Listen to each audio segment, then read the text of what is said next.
Everyone, me again, doing a bit of decorating and taking one of my smoke alarms down from the ceiling to do some painting. So I thought while I was there I'd do a bit of a review. This is an EI Electronics EI 141 RC, which is basically an ionization smoke alarm. It's mains powered with a battery backup, and they've got an interconnect function so that you can have multiple devices around the home, and if one goes off, they all go off. So I thought I'd just do a quick review. I think they've replaced this recently with a more modern looking version, but essentially they are all the same. I think these are popular all around the world. I'm in the UK, so any wiring that I talk about will be UK specific and may vary for your country. So essentially you get a base plate, you get the sensor itself, and you take the base plate like this and you use any combination of these holes to mount this to the ceiling. So this would go up like this onto the ceiling. On the back it's got a sort of polystyrene fabric, so that protects the ceiling and gives it a nice seal. It gives you lots of places to choose, so ideally you would go through the ceiling plasterboard onto a wooden stud, and you've got plenty of holes here to find a combination that fits. You just need a couple of those to get good purchase.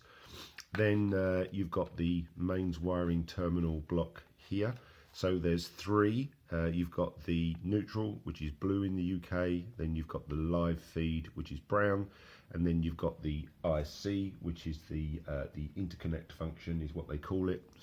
So basically each of these units that you've got around your house will have a common interconnect line. So if one of these smoke detectors goes off, it sends a signal to all of the others and they all go off, which is fantastic. So if you're upstairs in a house and the smoke alarm's going off downstairs and perhaps you wouldn't normally hear it, if you've got one of these upstairs, it will also go off. So to wire this up, you just need to remove this little cover. Just simply put your screwdriver in there, lift the cover off. I've already wired this in, so you can see here, blue to go to neutral, red live. I've got an earth, which I've earthed anyway. I mean, it's plastic, it doesn't need an earth, but I've put it in there anyway. And then yellow, which is the IC wire, which will connect to all the other devices. So you will need a cable which is 3-core and earth. As I say, earth's not used, but I'm taking it across anyway. So you do need to make sure you've got that. This is 1.5 mil squared.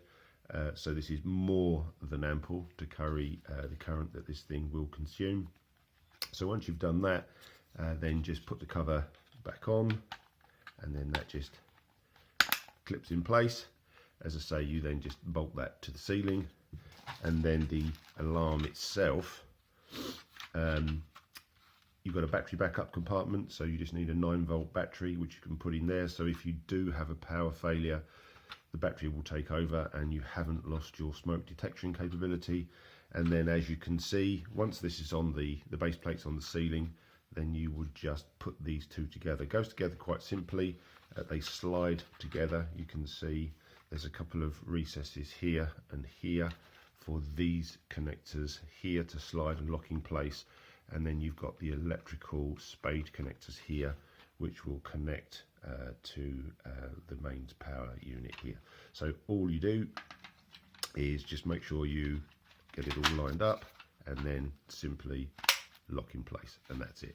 So all you see from the ceiling is this. Once it's up, you can test it. Obviously this hasn't got a battery in it, but if you was to push this mimics a smoke detection, and it will sound the alarm. It will also sound all the other alarms if you have any connected, and then you'll see these two LED lights flash. One gives you a green flash every few seconds to show all is well, and a red one if your battery's getting low, but the batteries last for years, to be honest. In terms of overall dimensions, I think this thing is about 150 millimeters in diameter, so roughly 6 inches.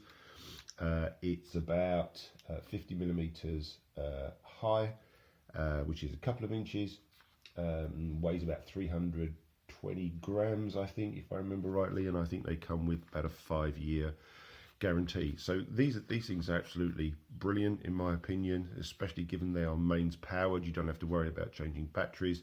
It gives you a warning when the battery is low, so you can just pop a new battery in. It easily comes apart once it's together, so there's a little slot here.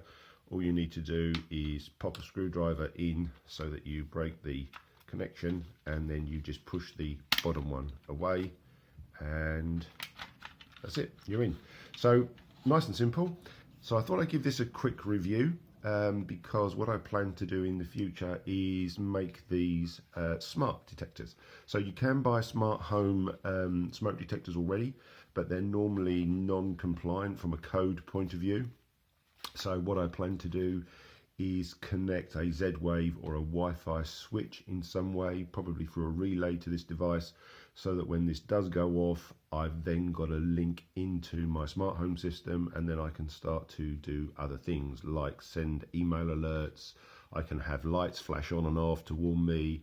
I can open windows to let air in, whatever it is you want to do. So that will be another project. So I just thought I'd do a review as this first. Next one will be working out how to turn the whole system of smoke sensors into smart smoke sensors. Anyway, I hope you enjoyed that video. If you do, please subscribe, and it always helps me out.